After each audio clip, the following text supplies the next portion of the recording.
Assalamualaikum warahmatullahi wabarakatuh. Sallallahu alaihi wasallam bersabda di hadis yang sahih, "Man shalla alayya fil yawmi wal laylah 10 marratin kutibat lahu syafa'ati yaumal qiyamah." Barang siapa yang salawat kepadaku 1 hari dan 1 malam, artinya pagi hari dan malam hari, 10 kali dapat syafaatku. Ya Allah, menurut saya ini promo enak, dikasih amalan yang enak, ditambah cinta Rasul, tambah dapat syafaat. Jujur saja Bapak Ibu, boleh nggak saya ungkapkan yang jujur? Jujur ya, tapi terima ya. Aku malu kalau lihat seorang muslim lewat 1 hari 2 hari tapi tidak bersalawat kepada Rasul. Cuma silahkan tanya diri, berapa hari lewat tidak bersalawat? Dan subhanallah, salawat enak. Kalau salat mungkin merasa berat, harus wudu, menghadapi kiblat, proses. Tapi kalau bersalawat enak. Mau wudu tidak wudu boleh, berdiri duduk berbaring boleh, menghadapi kiblat tidak menghadapi kiblat boleh, di rumah, di masjid, di jalan boleh, ibu-ibu sambil masak boleh. Allahumma salli Allahumma salli. Terus bersalawat. Nikmat, wallahi nikmat. Bahkan termasuk salawat seindah-indah amalan, seindah-indah ibadah, dan seindah-indah zikir. Kenapa? Karena banyak manfaatnya. Dengan bersalawat kepada Nabi Muhammad sallallahu alaihi wasallam terangkat kesusahan. Dengan berbanyak salawat kepada Nabi Muhammad terlunas hutang. Dengan berbanyak salawat kepada Nabi Muhammad dijamin dapat syafaat. Dengan banyak salawat kepada Nabi Muhammad diampuni dosanya. Dengan berbanyak salawat kepada Nabi Muhammad terkabul hajatnya. Apapun hajat kita silahkan disalawatin, insyaAllah terkabul. Orang tuanya sedang sakit, apalagi sakitnya parah, bersalawat. Saya ingat terjadi, guru saya yang mencerita ketika beliau operasi masuk rumah sakit, operasi jantung. Beliau sudah cukup usia. Habis operasi jantung terjadi kesalahan dalam operasi. Tiba-tiba alat-alat yang dipasangkan di atas dadahnya kayak ada suara bunyi gitu yang tidak beres. Langsung didatangi dokter semua. Ada apa ini? Ada apa ini? Habis diperiksa, ternyata tergentalan darah di dalam saluran jantung. Yang secara medis memang harus dioperasi, tapi juga secara medis kalau habis operasi jantung tidak bisa operasi lagi. Harus menunggu 24 jam sampai 48 jam. Artinya 1 sampai 2 hari supaya bisa diadamkan dan telan baru dioperasi lagi. Jadi mereka pada bingung terjadi ini. Guru saya melihat, memang beliau tidak bisa berbicara banyak, tapi melihat dari mata para dokter yang hadir, mereka kebingungan apa yang kita harus lakukan. Akhirnya beliau sepertinya faham ada masalah, ada sesuatu. Kata beliau, di saat itu saya sudah menyerahkan diri kepada Allah. Ada seorang perawat, subhanallah, juga perawat yang salihah, langsung mengingatkan, "Hei guru, insya Allah ada jalan mudah. Jangan difikirkan, tapi ingatlah salawat kepada Nabi Muhammad." Kemudian dia pergi. Para dokternya juga pergi untuk mengambil keputusan. Mereka rapat mendadak untuk mengambil keputusan apakah dioperasi lagi atau bagaimana. Dibiarkan seperti ini. Beliau langsung bersalawat. tidak sampai beberapa saat, kembali lagi pada dokternya, diperiksa, subhanallah, seperti masalah yang tadi ada masalah yang harus diambil segera keputusan operasi, terangkat masalahnya. Allahumma salli ala Sayyidina Muhammad wa ala Sayyidina. Ini bukan satu cerita, tapi banyak orang-orang yang meyakinkan dengan bersalawat, karena salawat merubah ibadah, merubah amalan. Dan barang siapa yang meyakinkan amalan ini akan Allah kabulkan hajatnya, berarti akan terkabul hajat. Tapi jangan ada bahasa, aku mau coba ya. Coba dulu ya. Tak ada kata coba-coba kalau sama amalan. Amalannya, kalau kita yakini akan Allah mudahkan, kabulkan, pasti akan kita dapat. Belum lagi setiap kali salawat kepada Nabi Muhammad SAW, kita mendapatkan 10 rahmat dari Allah Subhanahu Wa Taala. Dosa, jaminan ampunan dosa bersalawat. Jadi saya harap Bapak Ibu, insya Allah mulai malam ini dan seterusnya, pertama, jangan lewat satu hari belum bersalawat kepada Nabi Muhammad sallallahu alaihi wasallam. Setuju? Siap? Apa yang kita ucapkan dari salawat, yang kita bisa dan kita tahu, kembali kepada kesukaan kita masing-masing. Ada yang suka salawat Badriyah, ada yang suka salawat Fatih, ada yang suka salawat Ibrahimiyah. Salawat Ibrahimiyah tahu nggak apa? Yang kita baca dalam salat disebut oleh ulama salawat Ibrahimiyah. Kenapa disebut salawat Ibrahimiyah? Karena di situ ada nama Nabi Ibrahim alaihissalam. Mana yang kita bisa? Silahkan. Yang penting jangan lewat satu hari dan satu malam belum bersalawat kepada Nabi Muhammad SAW. Lebih khusus lagi, lebih fokus lagi, lebih memberikan perhatian lagi di malam Jumat dan di hari Jumat. Makan bagi tangan kanan. Mengapa? Saya ingin mengikuti Nabi Muhammad.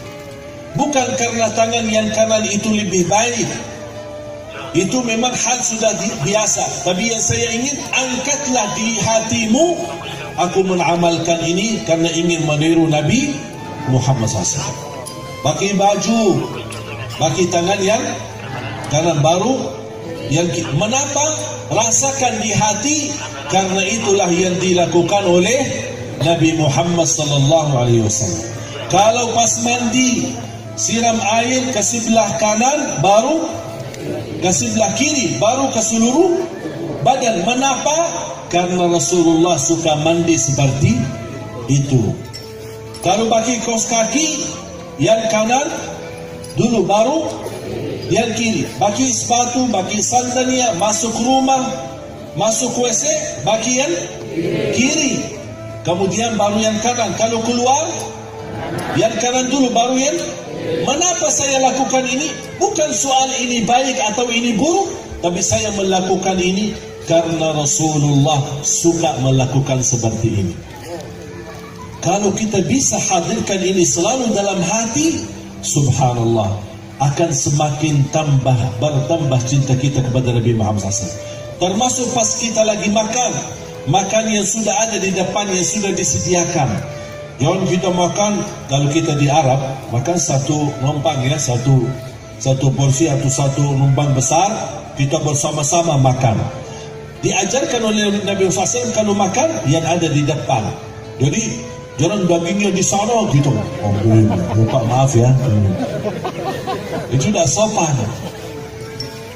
Makanya di Indonesia nampaknya menghindari, udah piring masing-masing daripada pusing Pak.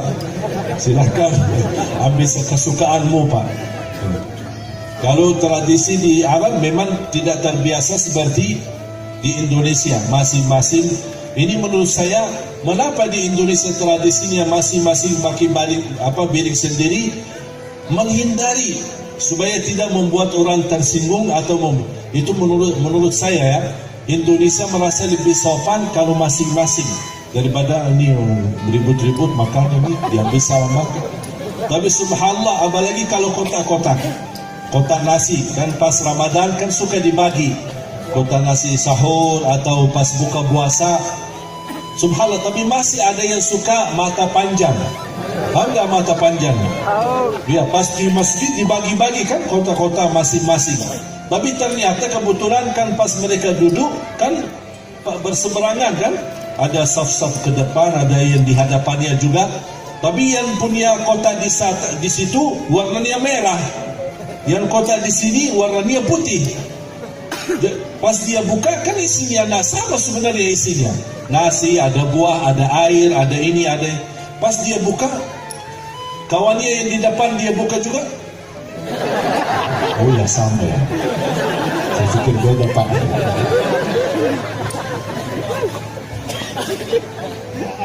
Makanya kalau kita di Arab, saya masih ingat pas Ramadan, kadang-kadang suka Ramadan di Masjid Nabawi. Kalau dibagi kota-kota seperti ini, ada orang melihat, oh ini orang Indonesia. Tahu, dari Indonesia Pak, ya dari Indonesia. Oh tahu, saya tahu Pak.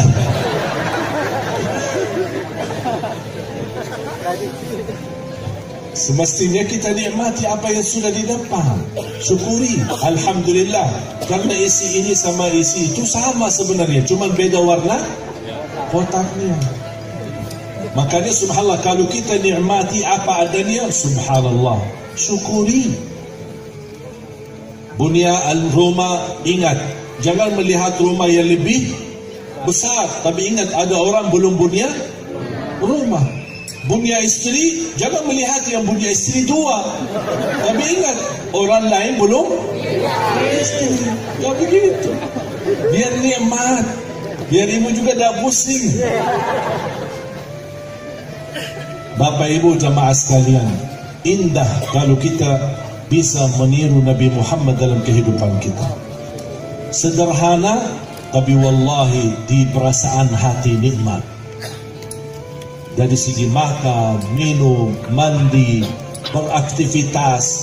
Kalau kita juga di jalan, Rasulullah SAW kalau berjalan menuju masjid atau kemana saja, ada melihat sampah, melihat sesuatu yang mengganggu perjalanan orang lain, Rasulullah SAW suka angkat, geserkan, menjaga kebersihan supaya orang lain lewat tidak terganggu. Ini kan sifat Nabi Muhammad SAW. Bahkan bukan hanya kita meniru Nabi Muhammad, kita dapat pahala. Imatatul adha 'anit tariqi sadaqah. Menggeserkan sesuatu yang mengganggu orang lain di jalan, itu merupakan amalan sedekah. Mengapa saya lakukan itu? Karena Rasulullah sallallahu alaihi wasallam suka melakukan. Ada orang melihat, kenapa Bapak angkat sampah? Ini kan mengganggu orang lain. Hebat juga. Biarin dipuji. Biar karena kita tidak semata-mata karena orang. Kita melakukan ini karena Allah dan ingin meniru Nabi Muhammad. Kalau ada orang melihat kita dan memuji perbuatan kita, itu bukan riya. Karena kita tidak minta dipuji, tapi pas kita lakukan kebetulan lagi dipuji. Biarkan saja apa yang dikatakan oleh manusia. Orang yang ikhlas, tahu nggak tandanya apa? Ada satu tanda orang yang bisa dikatakan ikhlas. Kalau dipuji atau dicaci maki, sama di perasaan. Dia tak peduli, dipuji ya terima kasih, di macam-macam, dihina, difitnah, biarkan saja. Dia tak peduli. Yang dia pedulikan, yang dia cari nilai hanya ridha Allah. Allah ridha, sudah selesai, tak usah dibahas. Orang lain tidak suka, biarkan. Apa komentar mereka, tak usah direspon. Kalau setiap orang komentar dan kita sambil menyakiti perasaan kita, dan kita tidak mau sabar, dan kita mau balas, mau hujat, mau macam-macam, berarti tidak habis. Tak akan selesai kerjaan kita. Kemarin ada orang datang, ini ada ustaz, ini macam. Apa urusan saya sama ustaz? Sudah, tidak usah bicara. Saya tidak mengharapkan ada orang berkata baik atau buruk. Yang saya harapkan apa Allah rida atau tidak rida. Dan yakini Bapak Ibu, kalau anda melakukan kebaikan lillahi ta'ala, walaupun orang lain komentarnya buruk, jangan direspon, biarkan saja. Karena anda melakukan karena Allah. Ada orang kemarin bertanya, maaf Ustaz, kenapa kalau saya suka melakukan kebaikan tapi komentar orang kadang-kadang tidak enak, bikin kesel. Saya berkata, kamu lakukan ini karena siapa?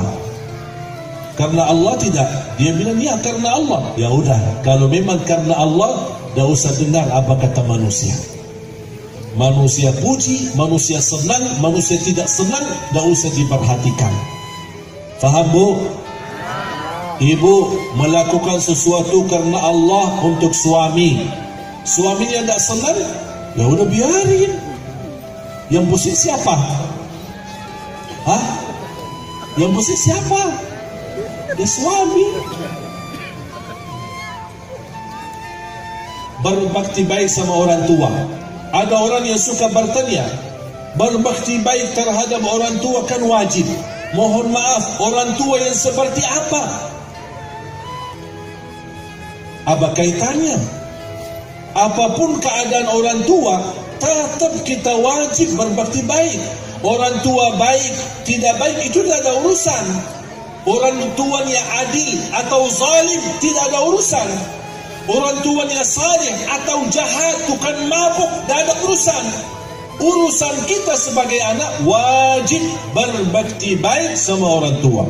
Kalau kita kaitkan, kalau orang tuanya baik, saya berbakti baik, itu bukan namanya ikhlas, itu membalas kebaikan. Kalau orang tua buruk, kita balas buruk, itu namanya balas keburukan. Tapi kalau orang yang ikhlas, dia suka memberi yang baik, walaupun orang lain membalas buruk, walaupun orang lain menilainya buruk.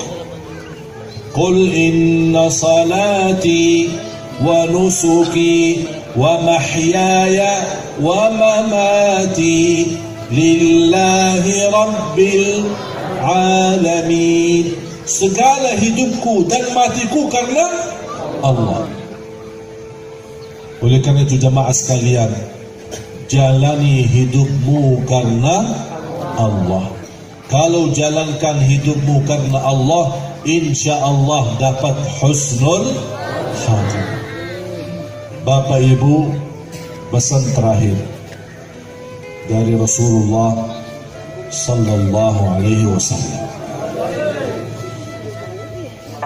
Amalan ini menurut saya enak,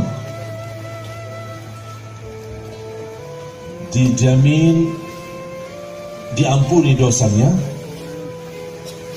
dijamin diijabah doanya, yang ketiga dijamin diterima salatnya. Ada 3 tahap. Dijamin diampuni dosanya, diijabah doanya, diterima salatnya. Ada amalannya dan ada tahapnya. Kalau kita lakukan tahap pertama, diampuni dosanya. Kita lanjut ke tahap kedua, berarti diijabah doanya. Kalau kita lanjut lagi ke tahap ketiga, berarti diterima salat. Apa amalan itu? Rasulullah sallallahu alaihi wasallam,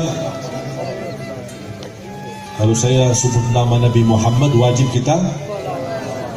Bukan sunnah, wajib. Kalau tidak bersalawat, berarti kita termasuk orang yang kikir.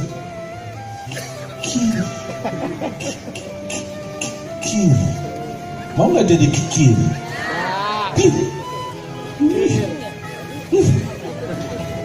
Allahumma salli wa sallim wa barik alaihi wa ala alihi. Bersabda Rasulullah sallallahu alaihi wasallam di hadis yang sahih yang diriwayatkan Imam Bukhari, "Man ta'arra min al-lail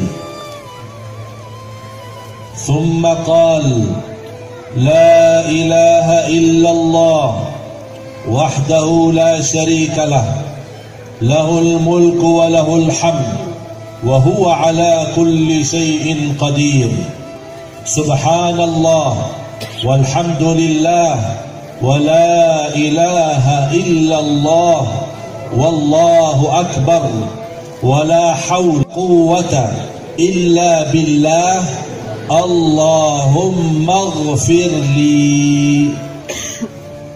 Allahumma, tahu nggak artinya Allahumma ghfirli? Tahu nggak?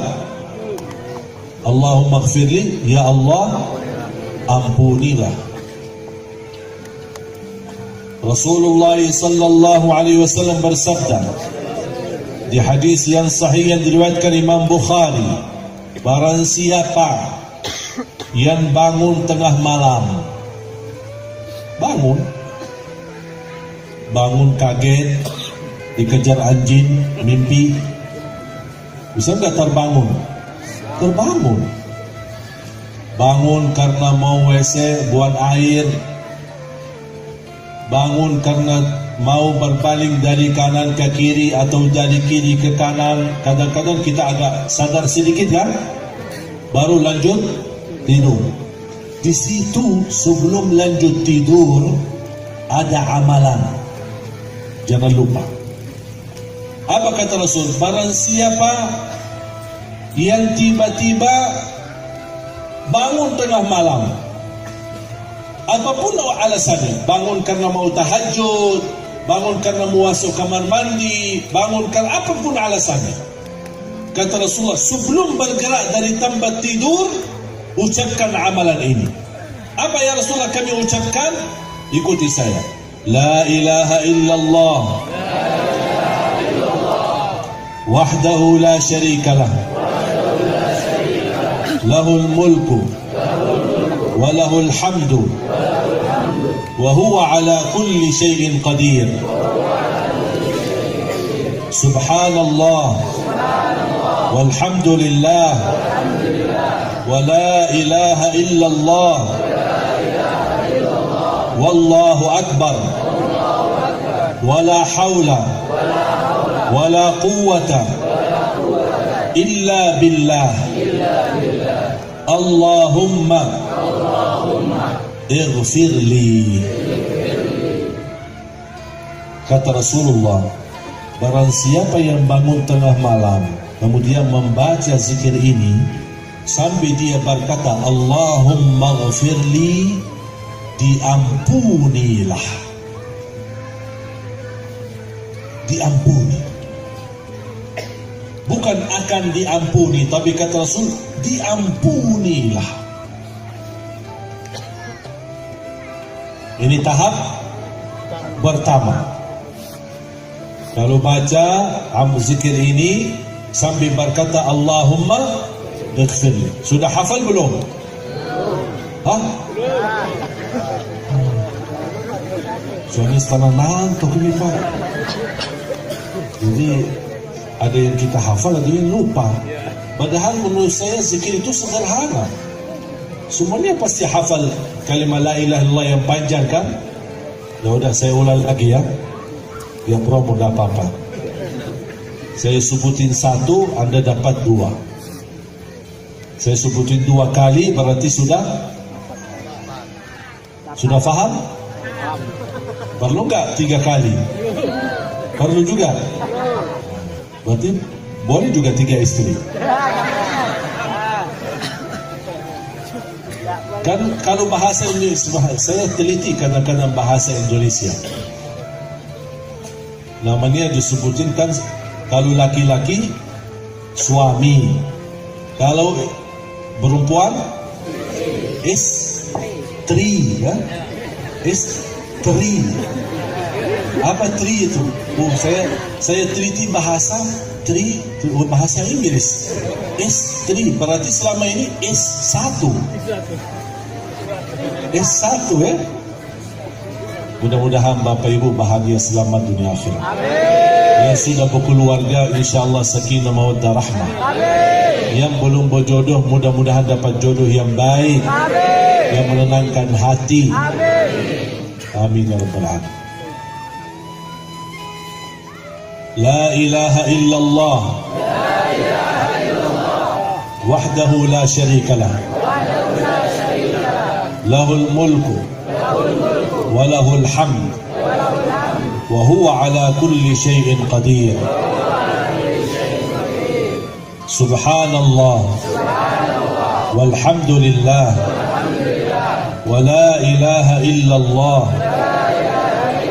wallahu akbar ولا حول ولا قوة إلا بالله اللهم اغفر لي. Sudah hafal? Coba angkat tangan yang sudah hafal. Angkat tangan.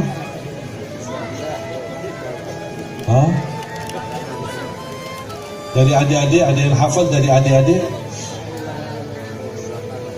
Adik-adik yang sudah hafal mana? Coba. Yuk. Bu sudah hafal? Sudah? Bisa nggak bacain? Coba. Boleh berdiri?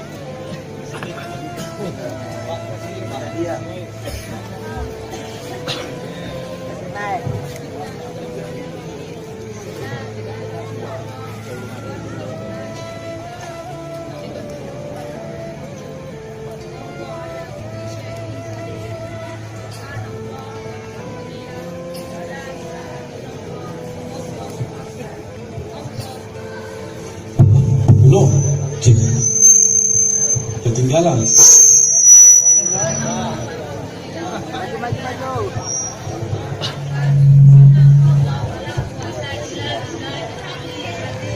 Wala hawla wala quwwata illa billah.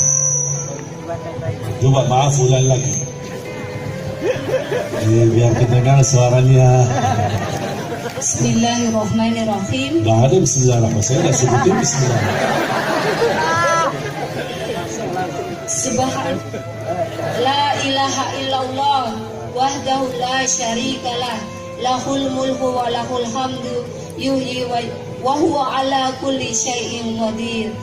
Subhanallah walhamdulillah wa la ilaha illallah wallahu akbar wa la haula wa la quwata illa billahil aliyyil azim. Wa la haula wa la quwata illa billah. Allahumma firli. Betul, luar biasa. Tepuk tangan dong. Bapak Ibu, kita harus fahami kalau kita baca satu doa bukan berarti misal ada seperti tambahan, misal la haula wala quwata illa billahil aliyyil azim. Soal boleh saja. Tapi mengapa saya berkata? Karena saya ikuti sesuai yang disampaikan oleh Rasul. Tidak ada satu huruf tambah, tidak ada satu kalimat tambah. Ada satu riwayat yang lain yang bukan seperti amalan ini. La ilaha illallah wahdahu la syarikalah lahul mulku wa lahul hamd yuhyi wa yumiit. Ada, memang ada. Barang siapa yang membaca 10 kali akan diampuni dosanya. Itu habis subuh dan habis maghrib. La ilaha illallah wahdahu la syarikalah lahul mulku wa lahul hamd yuhyi wa yumiit wa huwa ala kulli syai'in qadir. Berapa kali? 10 kali. Tapi yang khusus ini pas bangun tengah malam tidak ada kata yuhyi wa yumiit. La ilaha illallah wahdahu la syarikalah lahul mulku wa lahul hamd wa huwa ala kulli syai'in qadir. Tapi misal kalau ada orang baca, dia karena sudah terbiasa bagi yuhyi wa yumiit dan dia baca, tak apa-apa. Maksudnya itu hal karena mungkin lidah kita sudah terbiasa. Allah Maha tahu niat kita, bukan niat kita ingin seolah-olah lebih hebat atau bertambah. Kita hanya ingin mengamalkan apa yang dilakukan oleh Rasul sallallahu alaihi wasallam. Allahumma ghfirli. Kita dapat apa? Diampuni Allah. Itu tahap pertama. Tahap kedua apa? Kata Rasulullah, wa man da'a, hadis zikir ini. Ini kita masih di tempat tidur nih. Dalam keadaan berbaring di tempat tidur, walaupun mohon maaf keadaannya belum mandi, dalam keadaan junub atau hadas akbar, boleh kita berdoa. Doa tidak harus angkat tangan. Kita dalam keadaan berbaring bisa berdoa. Misal ada sebuah hajat, besok anaknya mau ujian, ya Allah mudahkan ujian anakku, terkabul. Itu sudah ada jaminan dari Rasul, diijabah oleh Allah. Doa itu tidak harus panjang. Doa walaupun hanya sebuah kata, satu kata, sesuai hajat kita, keinginan kita. Ya Allah, besok mau melamar sebuah kerjaan. Faham? Jadi doa walaupun sebentar, karena di situ kesempatan luar biasa diijabah sebagaimana jaminan Rasulullah